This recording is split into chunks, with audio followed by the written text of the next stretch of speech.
In the early years of the 1970s, a strange new craze from the mystic East began to sweep across the UK. From rich to poor, old to young, Barnsley to Braintree, millions were to find themselves in the grip of Kung Fu fever. Exotic, deadly, yet accessible to all, Kung Fu stirred something inside people that other crazes left untouched. You can't really explain it. It's a feeling, it's an emotion feeling, you know, inside.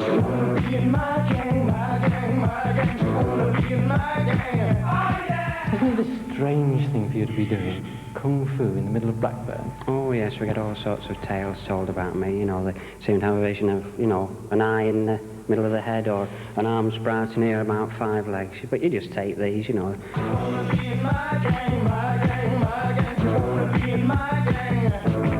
Fed up with being a nice stone weakling.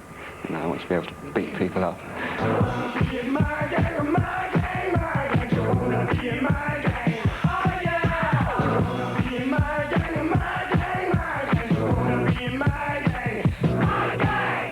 Page 3. Now let's see. Raise your left leg and kick.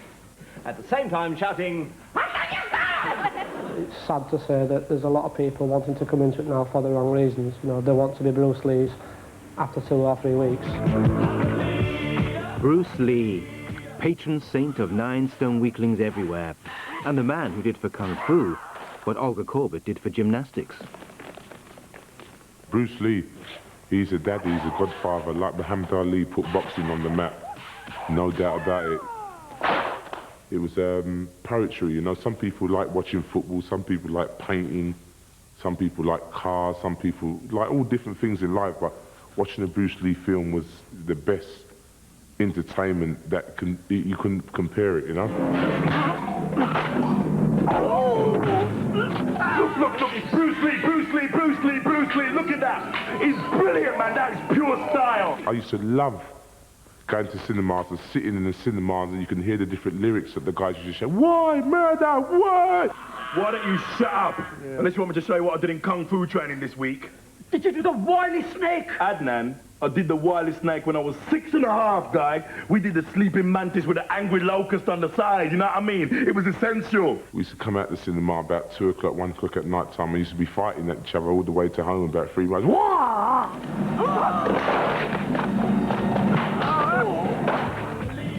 With Lee's premature death from brain seizure in 1973, Kung Fu was given its very own James Dean. Now both pop culture icon and marketable commodity, Lee proved even more popular in death than in life.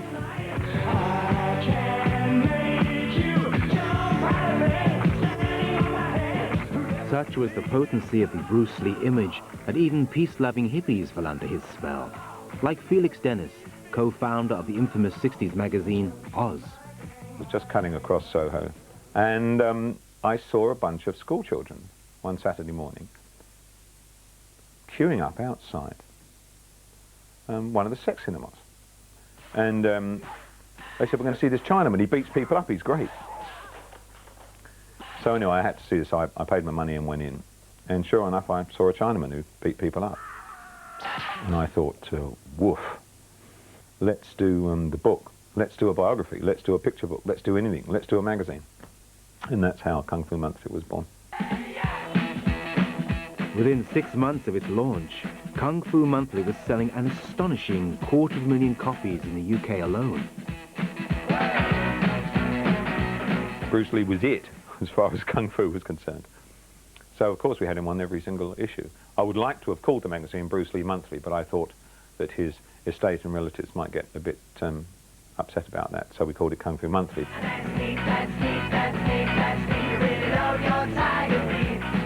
The amount of money we made was absolutely phenomenal. Hundreds of thousands of pounds in the first year, millions of pounds throughout, of course, no question. The legendary Bruce Lee fan club is run from a small bedroom in West London by Rona McVeigh. In 1 year, she's had 50,000 letters, many from teenagers. The girls, of course, all ask for pictures. The interesting thing about those kids was that they were representative of what our audience later was. It was both boys and girls. That's very unusual. Mostly the sort of shy types that write, you know, you get a lot of please don't laugh at me, but I'd like to be as good as Bruce Lee. I love you, Bruce Lee!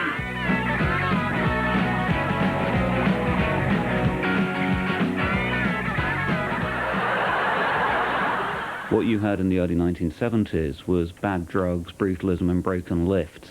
What you'd had in the 1960s was this idea of peace, love and harmony, and that we could levitate the Pentagon and everything would be okay.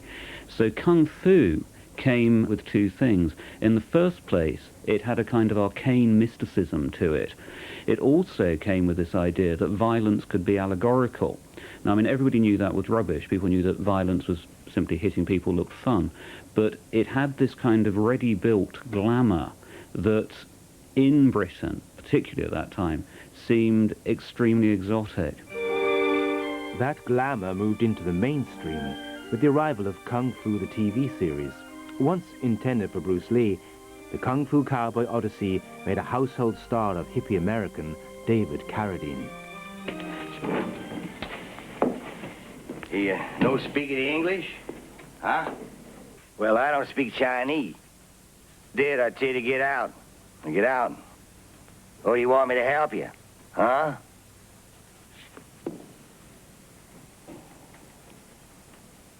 Now, that's unfriendly.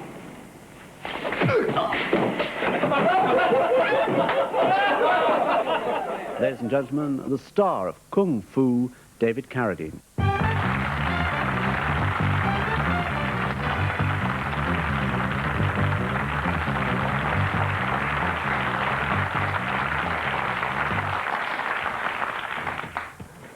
Now, do you want to get yourself into a position? Sure, I can... You can take your shoes off if you wish, because I know you don't like... Are your feet clean? I think so. Aren't you strong enough to wrench the arms off the chair? You really want me to do that? If you can. I can.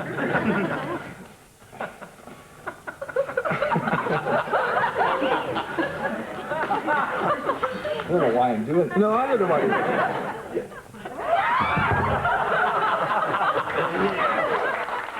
Your first lesson in meditation, Greenhopper, is to learn how to lose yourself in the dark. But it is still light, Master. Your wisdom does you credit, Greenhopper, but is it not true some only see light, while those more fortunate observe the dark? As it soared in popularity, Kung Fu became the new mantra of the marketing man.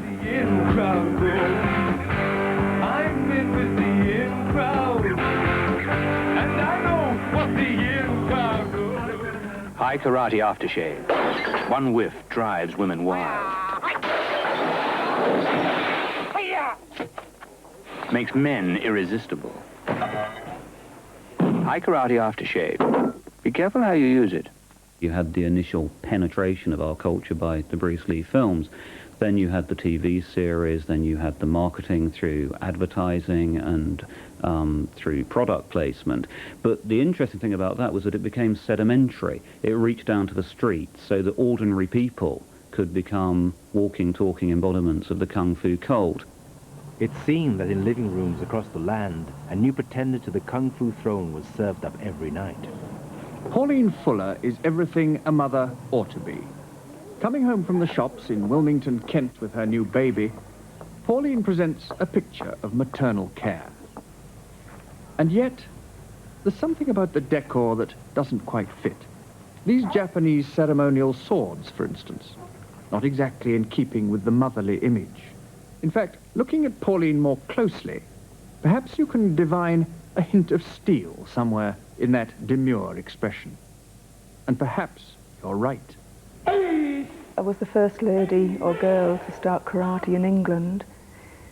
So being the only girl around, or the only woman around, I suppose I did receive a lot of media coverage.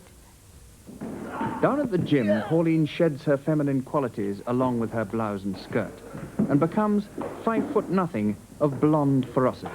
All I wanted to do was get on and train without the media coverage. But it would seem that when they came to film or, you know, take shots of karate, they always zoomed in on me because I was the only girl there.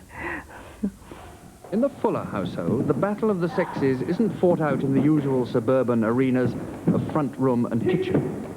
They come to blows nearly every night down at the gym. All I wanted to do was compete against the men, and there was no competitions in this country, or there was nothing for women. And so I just thought, right, you know, I'm going to sort of strive and make something for women in this country. I suppose in a way I was a bit of a pioneer.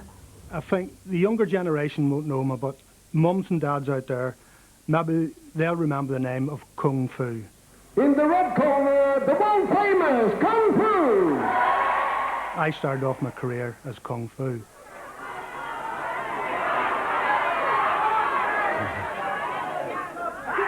Well, he's got the hand that he was meant to get. Bruce Lee was just coming in, the Kung Fu craze was coming in. Then one day I opened the newspaper, and in the newspaper there's an advertisement. This guy has stood, karate suit on him, wearing a mask. And the advertisement was this fella was going to teach Kung Fu through a mail order, obviously through a book or something. And why he had covered his face, because the masters said that if he divulged any secrets of this mysterious martial art, his life could be threatened. Obviously it was a gimmick, you know, a publicity gimmick. But when I looked at that, I thought, that's it. What a wonderful gimmick. Round 3. In them days of wrestling, if you wore a mask, you were naturally taken as a villain. Kung Fu raring to get at him. I always said that Batman wore a mask, and he was a goodie. So why can't I wear a mask and be a goodie? Kung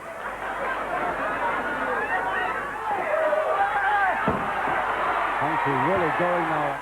It got that big a craze that they couldn't keep it going long. They couldn't. There was that many halls running around the country that everybody wanted a martial arts, and in every hall there was somebody doing, somebody on the bill that done martial arts. There was John Gildon, there was Iron Fist.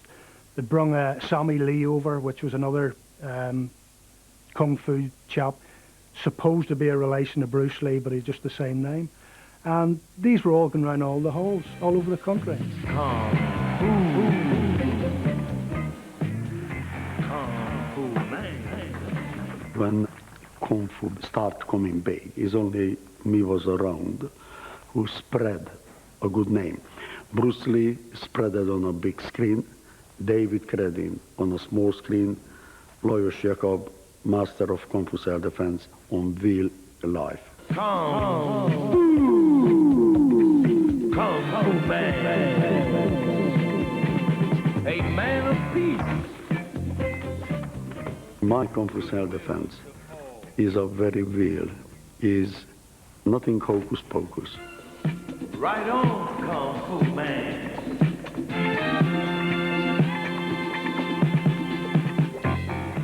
In 1974, Roger Moore made a film, Man with a Golden Gun.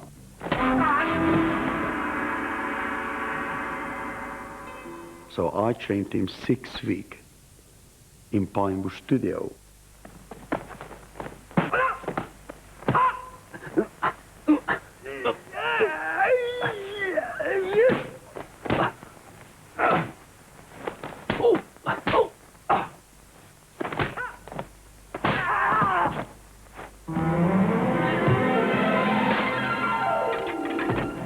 From Hong Kong to Hollywood, movies to music, striptease to satire, Kung Fu became the cultural cliché.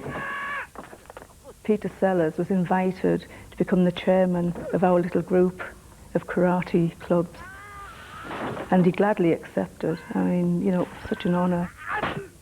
And so some bright spark thought we were going to ask him for some money, and then he resigned very, very quickly. He said, no, I want no more to do with you, and he went.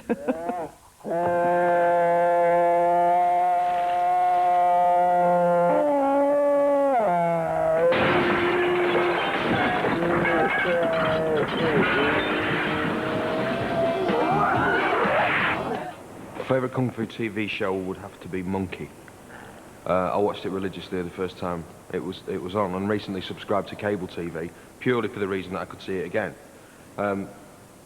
Everybody, the funny thing is, if you mention the word monkey, everyone always goes, ah, monkey. The thing I liked about Monkey had a sort of knockabout pantomime quality to it.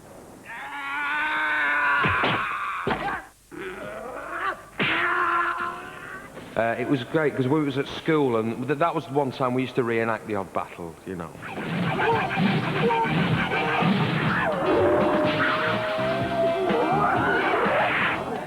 I've always liked the sound effects. I mean, for like when they throw the blow, it's and it lands. It's like.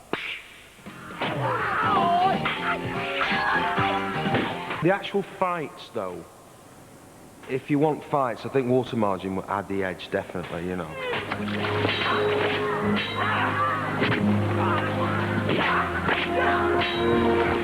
I have no interest in martial arts whatsoever, but I did a lot of film dubbing in my earlier years, and I was asked if I minded doing Oriental princesses, and I'd never done one before. I thought it would be quite fun to do. Lin Chung, Sun Yang, I've got to help. I owe my life to him. may I come with you? No, I must go alone. It's not woman's work. Lin Chung, I take great exception to that. The water margin was kind of big. It wasn't subtle, particularly. It had a punch, and it's not always easy to get the bigness of the characters. And I think for that reason it was more fun than it should have been, because we were able to be big. Going to arrest me, Your Honor, and charge me with stealing your bag? I haven't suggested you stole it. Ah, but I have, though I'm not a bandit from Liangshan Po. Now, not another word out of you. It looks lovely. Oh, my lady, it's too fine for me. Thank you so much. Amazingly enough, I did all the female characters in the water margin. I think there may have been one other actress who helped me, and I helped her, and that was Elizabeth Proud. And we were both on the radio rep together, and we were both at Cambridge together, so we were two English misses doing these Chinese ladies. Does it suit me? Very smart it makes you look. Almost as good as my ox. But half the time with kung fu shows, you turn on the television, there was one on, and you know, people shouting grasshopper every 5 minutes, and sort of eyes that looked like mine after a few pints, and you sort of felt quite an empathy. And then there was all the parodies. I mean, there's probably the greatest being the goodies with Eki Thump was probably the classic of all time.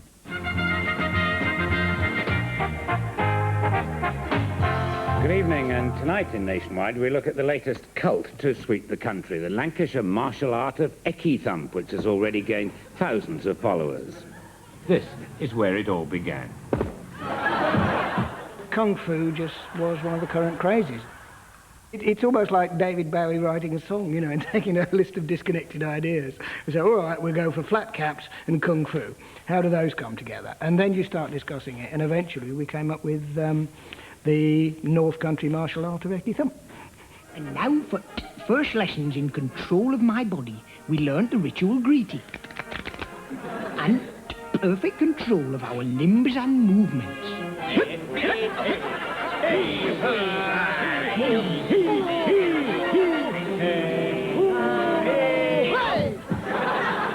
Every day I learnt new skills, but only for peaceable purposes.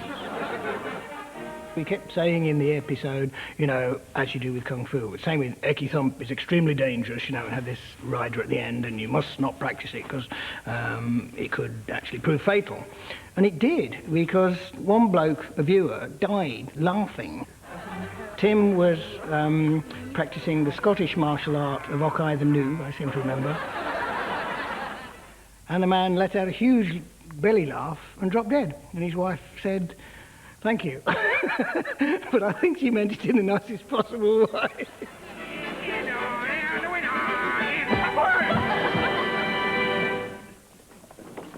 With its over-the-top fight scenes and slow-motion cliches, Kung Fu was an easy victim for comedy writers.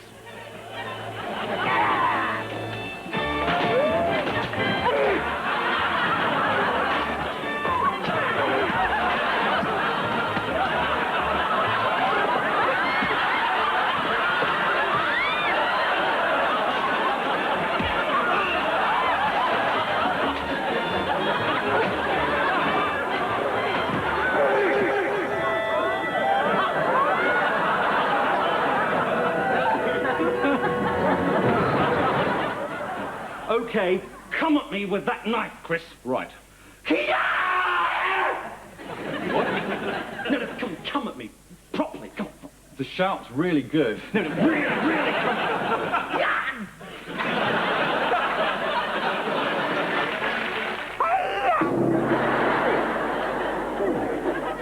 Kermit, dear sweetheart, it's not like that. It's like this.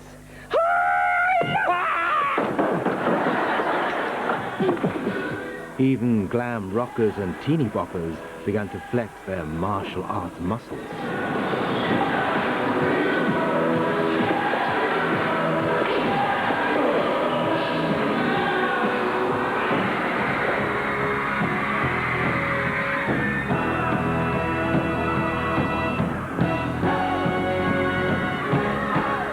It's very interesting to see how a lot of the movements in martial arts, not just Kung Fu, but in lots of the other martial arts, are still very prevalent with stage movements, because they are very, very beautiful to watch. They're almost like dancing, some of them.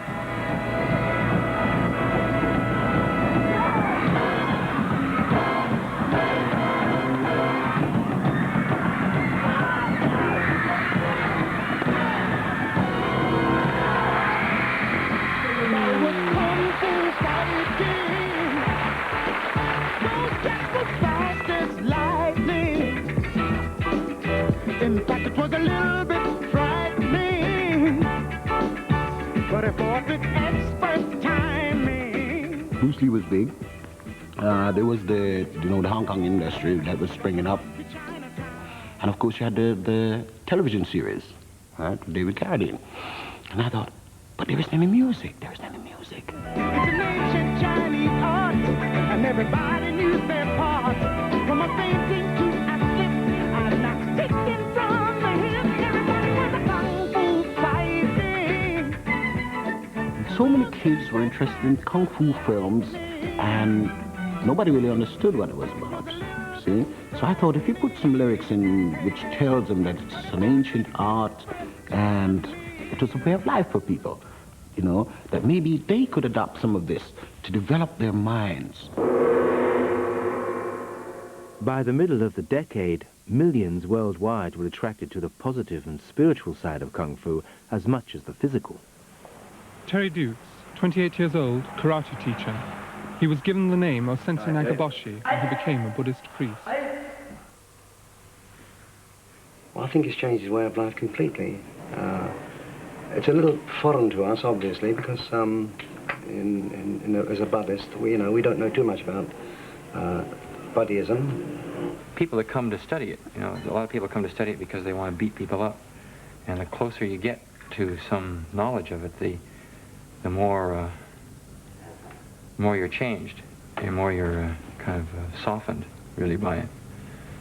So that it doesn't work that way. You go and try to learn how to crack heads, and by the time you could conceivably crack a head, you don't want to crack heads.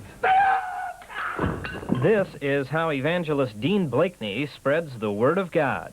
Blakeney is a black belt in Kung Fu Karate. He learned it for a hobby, but found he could attract bigger audiences to hear his evangelism by promising to break bricks, slice watermelons in half without slicing watermelon holders in half, and other gimmicks. Karate evangelism has some problems. Despite his strong faith, he once not only broke a 1,000-pound chunk of ice with his hand, he also broke his arm in 3 places. By far the most enduring myth of the Kung Fu years was the myth of the Kung Fu Superman. This derelict 3-bedroom house has stood for 100 years, but members of the East Anglia Martial Arts Club had the muscle power to bring it down. A 20-stone enthusiast tackling the outside lavatory. This is not karate, but the heaven and thunder fist style of the martial arts.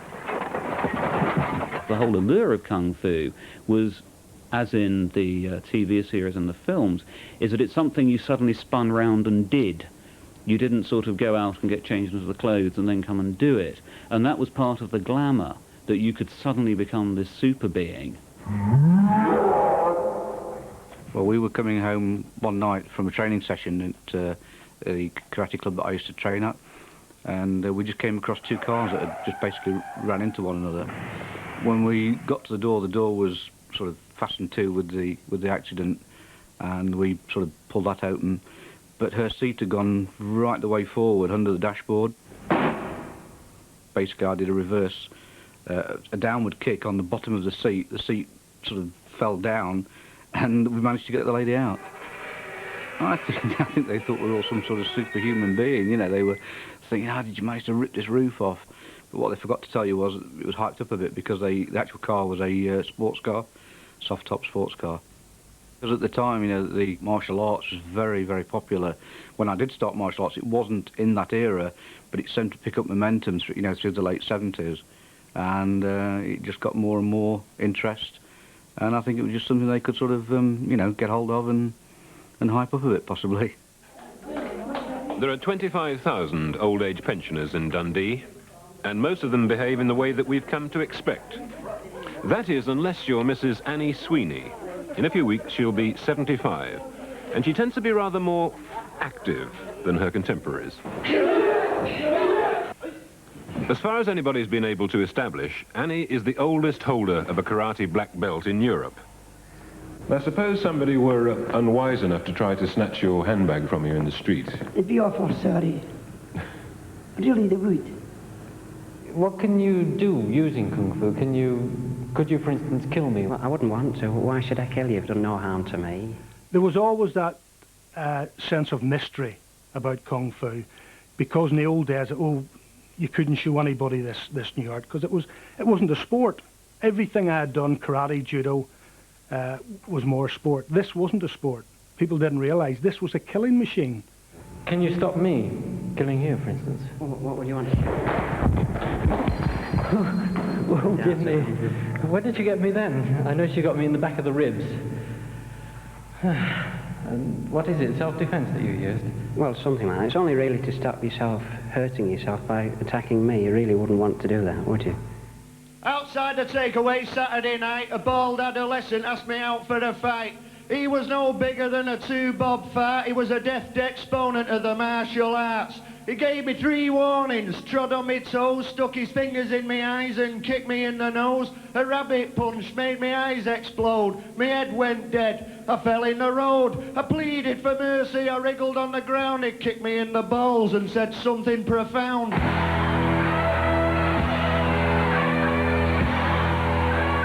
The way that media works, and certainly the way that media was beginning to work in the 1970s, was that a cult was built up, would reach a kind of saturation level of sort of tabloid coverage, and then there would be a peak moment. Normally a child gets blinded was a good one, and it would suddenly become its immediate reverse. As the Kung Fu craze grew into adolescence, the myth of the Kung Fu Superman darkened into the myth of the Kung Fu hooligan. When Chuck Cowan isn't counseling delinquent children at Shawnee High School, he's spending his time trying to straighten them out in a little different manner at a free Kung Fu and karate school he runs. But he said some fears are raised about teaching delinquents how to use their hands and feet. Trying to get funding, or when we try to ask for donations from people, they said, no, we give some money to a program where we're going to be teaching kids, delinquents, to learn judo and karate. Now they come out instead of with guns, they be chopping their heads off. Once you started getting the media reporting stories about, you know, this 10-year-old's hands could kill, you had the inevitable tabloid knee-jerk reaction, which is that which is good is suddenly become bad, and there's no halfway house.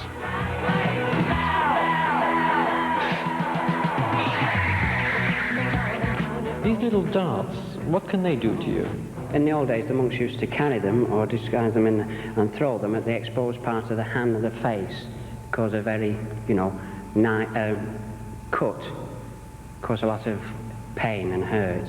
But I've only made these for the purpose of a lecture, to show them what they are. We don't actually use them. They're kept away in the cupboard, locked away. We don't use these.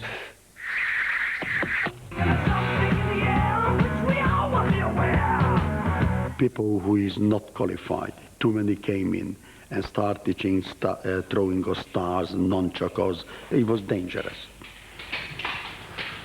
We used to get like a broomstick and cut the broomstick in half and get some chains, like a toilet chain, and put them on and sort of have little chutters there, because when you used to watch like Enter the Dragon, well, I think they cut it out in later days, you know what I mean? But in the first time when it came out, you see him with the chuckers and hitting that one there, that one backwards, frontwards, everywhere. It was pretty wicked. But they had to ban it because everybody was doing it, and some people got their eyes, some people got killed. There was a phenomenon that people were being admitted to hospital regularly for practicing with these things, and that was the perfect reason for the outcry. It was personal injury. A lot of clubs opened up with unqualified instructors. They were advertising that people could learn in 10 easy lessons, and you know, people, when they didn't learn properly, sort of were only saying bad things about it, and people would jump on the bandwagon, and MPs tended to get involved, and they were starting to look into karate, saying it was vicious. But to my mind, only the dedicated stuck it. These hooligans that you get that started doing karate and martial arts, they didn't stick it. But they're the kind of people that give it a bad name. By the end of the 70s, the Kung Fu bubble had burst. New crazes like Star Wars took over, borrowing its philosophy from Kung Fu, but its hardware from the military. Even the godlike Bruce Lee was no longer sacred. I think one of my favourite Kung Fu films is within the film Kentucky Fried Movie.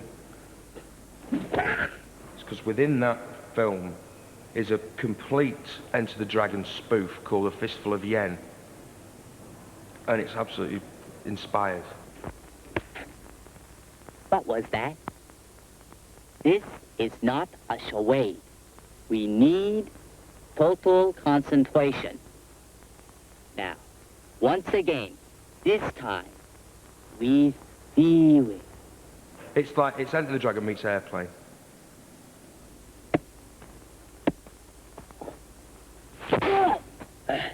Better.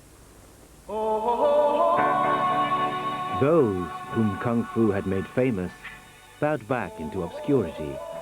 Yet for some, the legacy of those Kung Fu years still lingers.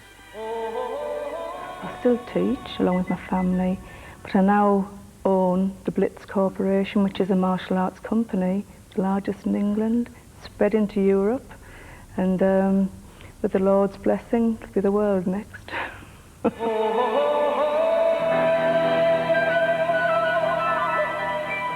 It was a super record, especially for the time, and its longevity is proven. Everybody was Kung Fu fighting. It's now been called the national anthem of martial arts. It's one of the all-time goodies. Yeah.